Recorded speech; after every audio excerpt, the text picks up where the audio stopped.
Welcome to the Guiding Brands podcast with your host and chief guide, Karen Vick. This is a podcast for service-based small businesses who want to get a handle on their marketing so they can attract and gain new customers. Hello, everyone. Welcome to another episode of the Guiding Brands podcast. We're so happy you joined us today because today's guest is Adam Ortman, a consumer psychologist and the CEO and founder of Kinetic 319, a marketing and advertising agency based in Denver, Colorado. Kinetic 319's work is rooted in the principles of consumer psychology. They truly understand what drives purchasing decisions and how brands should use this to inform their advertising and marketing strategies. While he has worked with major brands like Nike, American Express, and Kellogg's, he believes the strategies and insights he gained from working with these companies can help smaller brands, including nonprofits and other organizations, reach their revenue and fundraising goals. And so that will be our focus for today's conversation. And actually, in fact, this will be multiple conversations, one larger conversation broken into multiple episodes. And I'm hoping that, the nonprofits out there that I work with and who are listening to this will gain some insights into how they can use psychology, believe it or not, to inform their decisions when advertising and marketing.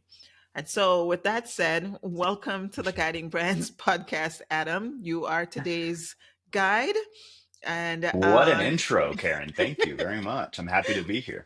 Well, I hope I didn't mess anything up. I hope you didn't need to correct anything, or is there Spot anything that you on. want to add to this? Is there anything you want to share that I didn't No, mention?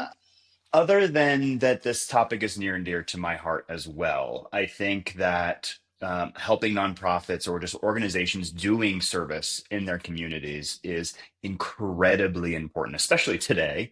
Mhm. We have nonprofits on our roster as an agency. We help them every single day. So I'm excited to chat with you about spreading some of that knowledge. Yeah. And you, in fact, have experience working with one big nonprofit organization Oh, out there, multiple. right? Yeah. So Yeah.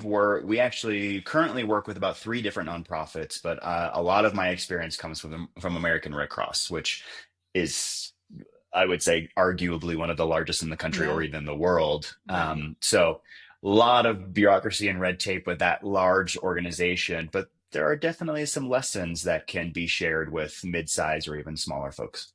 Okay. Wonderful. So, to start our conversation, I want to talk a little bit about, why people give, So using your background as a consumer psychologist, you Yeah. know, maybe you can, you know what? Let's start there. What does it mean to be a consumer psychologist?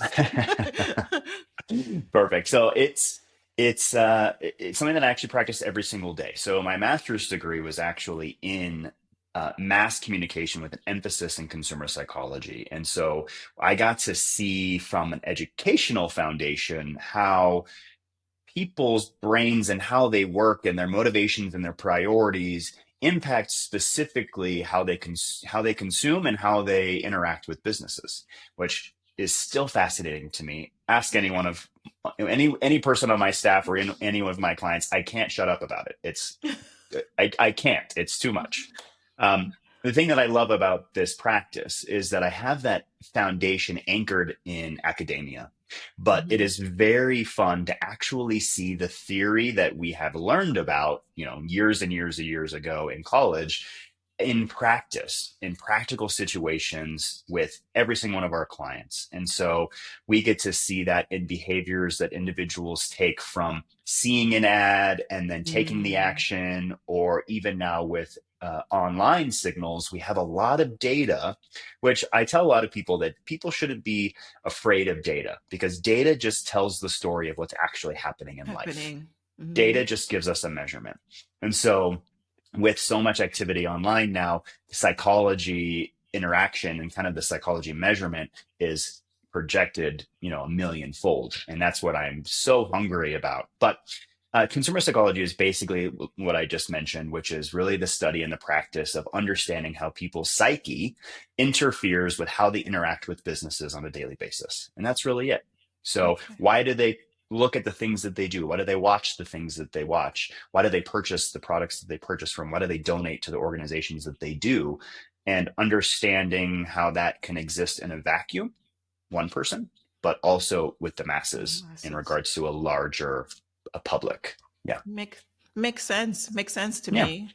I mean, I'm fascinated by it also from the perspective that I love when I have conversations with my clients, in particular nonprofits, when Yeah. the light bulbs go off. When we're sitting in a workshop and I'm having conversations around the people that they serve and Yeah. why they do what they do, and when they open up, and I allow them to see things from a different perspective, things start to click, and it feels so good.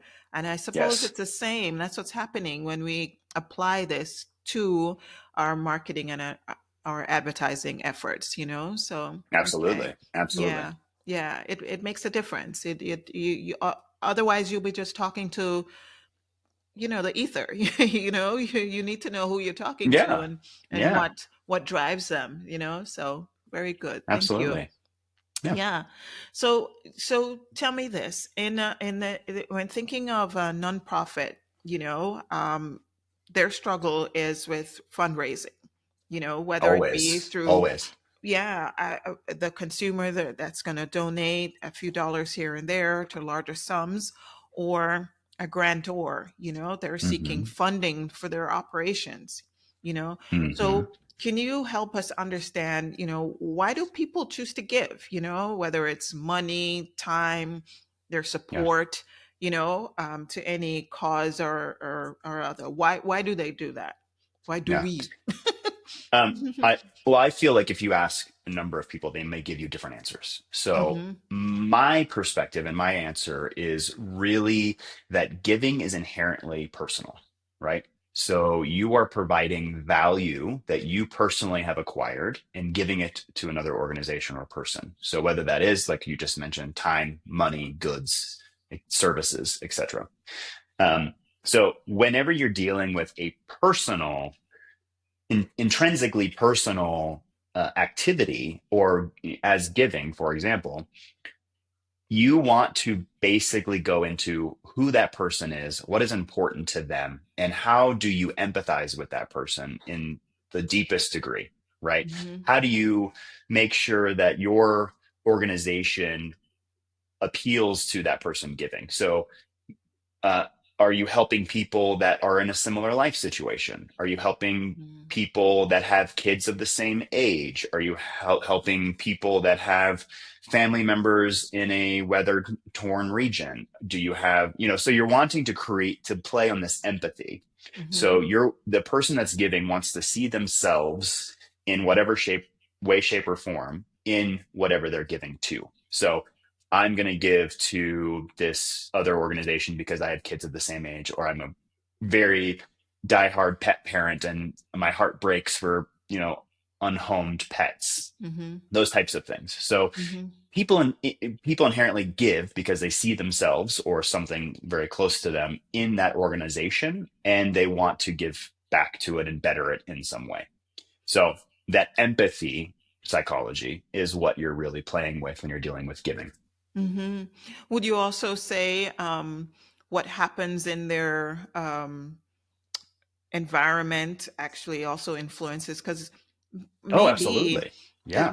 like, I'm not a pet person, I don't have Yeah. pets, but I can empathize with that, because Hmm. I may see animals on the street, I may hear Yes. of someone in the local And that's news or your something. nurturer psychology. Yes. So Okay, it's not there you go. necessarily my pet, but it's my ability to nurture. So Right. you're playing with some of those empathy signals in a few different ways, right? I'm empathizing with this pet who is homeless and kind of on its own. I don't have a pet, but I know its Hmm. situation. So Yeah.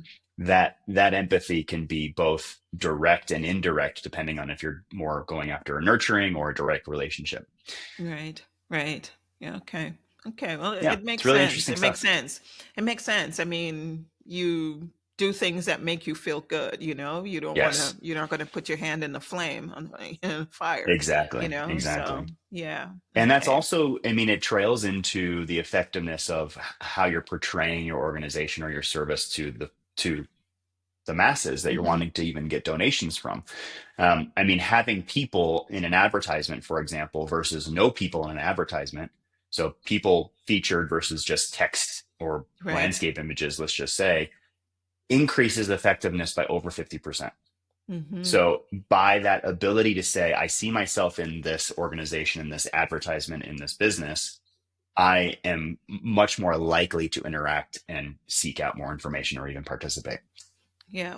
And that's why it's important, people, that when you think about marketing, you don't think about this from your perspective and what it is that you want. Oh, You have to Karen, think about the consumer, the person on the other side. Karen, Oh, you've been there, right? You've had these conversations. if there is one conversation that I have had more in my 20 plus years of doing this, it is that one.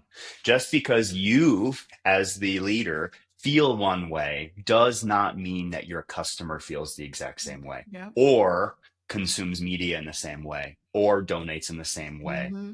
etc. Yes. That is a so what is that what that actually is called a projection fallacy, which means my opinions or a single opinion is projected to a larger audience that Hmm. potentially does not share that same opinion. A perfect example of this is that Hmm. one of my clients, one of the CEOs, wanted to see his ad on a billboard near his house because that Okay. because that was something that showed him where we are advertising, right? Uh, His target was nowhere near his Near his house. house. Oh boy. Exactly. So there were some conversations there of like, yes, we can push this little budget aside and have it just for you, but understand that we're recommending this and this is the data rationale as to why. And so that's just an example of because you see something, or I'm not seeing my ad on Bravo. Well, no one in your No. customer base watches Bravo, so we're not going to buy there because it would be a Right. waste. So those are some examples of how because you think something doesn't mean necessarily the people that you're talking to also feel the same way. Amen. Preaching. Preach. Oh God. I need a drink now. I need a drink now, Karen. No, don't. I didn't want to induce any anxiety moments. We'll hold off. We'll hold off. Yeah, you could do that. So okay. So what are some of the well, you talked about emotional reasons why people say yes, Yeah. to what they do, Yeah. now, and you talked a little bit about some of the mistake, one of the big mistakes, if not the biggest mistake that organizations make.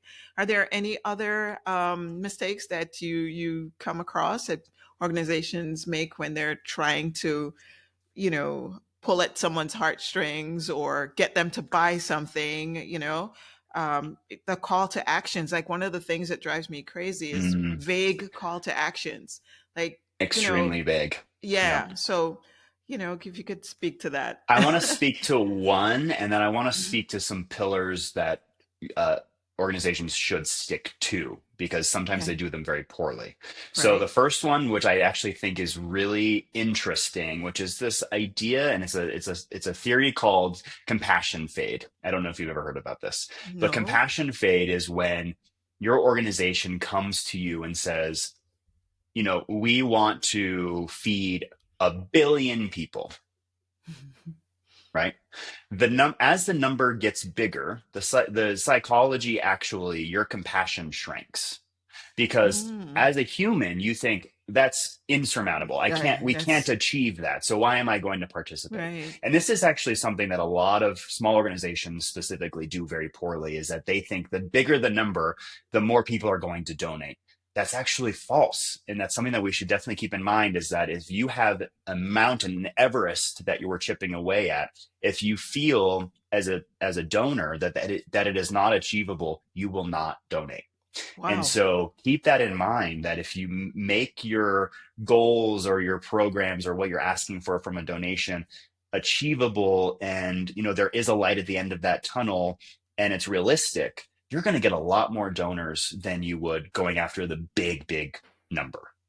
What if there you did express the larger goal, but then you shared it in smaller increments. You say, okay, That is a perfect example of how you kind of okay, pivot against mm-hmm, that.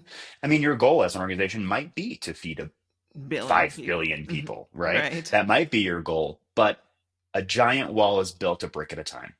And so right. you want to make sure that you're chunking your goal into attainable sub goals, Like steps, milestones. Yeah, milestones. That's a yeah. perfect Hmm. word. Milestones, so that your donor feels not only that they're participating in something that is achievable, but they actually can see it come to fruition. Because Yeah, if someone donates and then you're actually not going to feed 5 billion people for another 10 years, yeah. You don't feel yeah. it, you know? So Yeah. that is an error that a lot of organizations make, and even the big ones, they make this. They do make those mistakes. The three pillars that I wanted to talk about, which again are these themes, are what organizations, nonprofits should be leaning into, but also sometimes do very poorly, which is related to your question, and that's really about being authentic, being empathetic, and being relevant. So I'll give you a very clear example of when I was running with American Red Cross, is that we would have different types of advertising that would ask for donorship, right? And these different types of advertising campaigns would be dark sky, which is what we would call dark sky. So there is a weather event, or some other catastrophe that we're wanting to go around. There is blue sky, which is more of, there isn't necessarily anything going on in the world, but we still need to be present in people's lives. And then we kind of have an evergreen, which just more tells our story of who we are, why we exist. And so the idea of authentic, empathetic, and relevant is really important. Because if you're not relevant, as in if you are not showing your organization to the right person through marketing or otherwise, if you are not timing it appropriately, it's not going to go anywhere, right? You're Hmm. not going to connect with individuals. And going back to what we started the call with, which is empathy, if you're not playing to that individual's empathetic nature, they're not going to see any connection with your organization. And Hmm. then lastly, if you're not authentic, they're just going to think that you're selling used cars. Right. So they're not going to even touch on what you're wanting to portray, or even the service or organization that you're providing. And that brings me to what you just said, made me think trust. Yeah. You lose All trust. three of those You things lose actually trust. build trust. Exactly. Yeah. Yeah, if you don't Yeah. approach us in the right way, people Mm-hmm. don't believe you. They don't Yep. trust you. They just don't think that you are capable of doing what it is that you're going to do, or you might Yep. just be running a scam, you know? So, yeah. And that's the thing with trust. And that's a Hmm. huge aspect of, giving, is Yes. you give to the individuals that you trust. You feel that you are giving to an organization that's actually going to use your dollars or your value in the way that you expect them to. And authenticity, empathetic, and relevancy Hmm. important for your message. There's a fourth pillar when you're building trust, and that is consistency, Yeah. because you need to be doing all three of those pillars the same exact way and the same exact time, and providing, proof is in the pudding over time. And that Hmm. consistency over time is what builds trust. Hmm. Definitely. Definitely. Yeah. Definitely. And not just nonprofits too. This is, This is any very business, relevant for any business. any business. Absolutely. Yeah, yeah. Yeah. So knowing this, how can then, that small nonprofit, that small mom and pop, that local shop, the Yeah. plumber, the HVAC, the Hmm. little grocery store down the street, how can they better understand, what their customers, need, or how can, Yeah. what they care about, how can they learn that easily without, that, I mean, I Ask don't, them. a lot of, ah Ask ask them. them. Yes. Ask them. So we do this on ourselves on behalf of our clients. So we actually ask our clients, how can we better serve you? What else is important to you? Those types of things. So we survey our Hmm. clients twice per year. And that's gold for us because Mm-hmm. times change, people's Yes. emotions change, people's worlds change. And Yes. so just asking them, if you're a small business or if you're a small organization, take that extra 5 minutes to ask them what's important to them or send them an email that just asks for their feedback.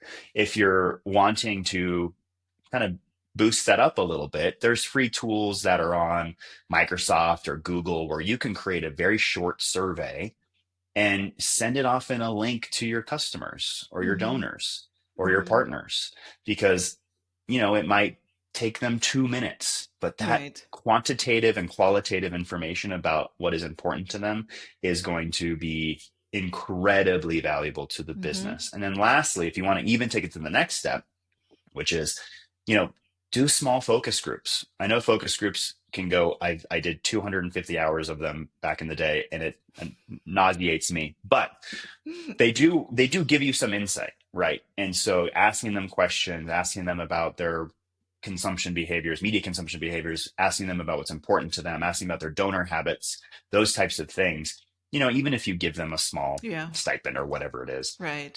Yeah. So that's kind of that's kind of the steps, right? You don't necessarily need to think, oh God, I can't afford to do a huge focus group study to get this information.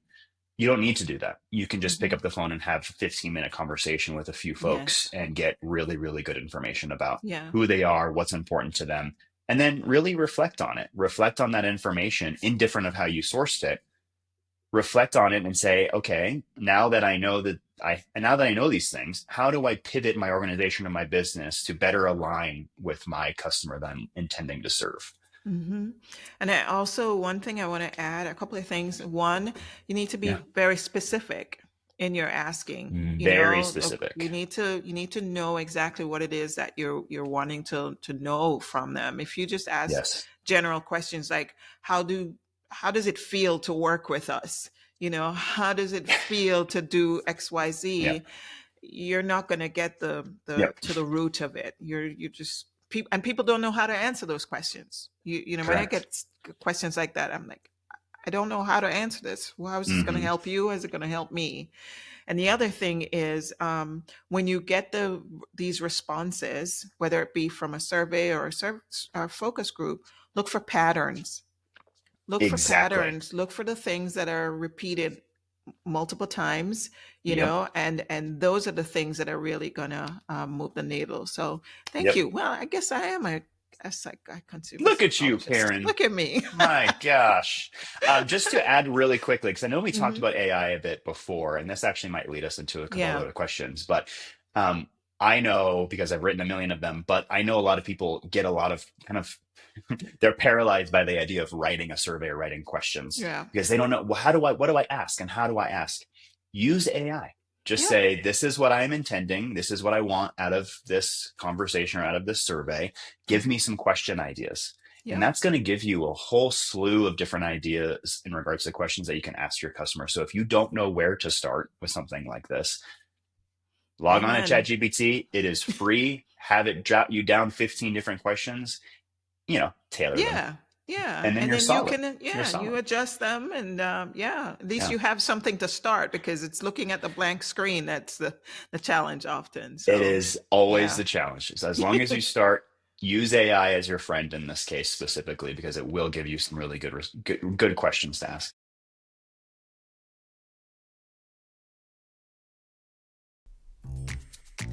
That's all for this episode of the Guiding Brands podcast.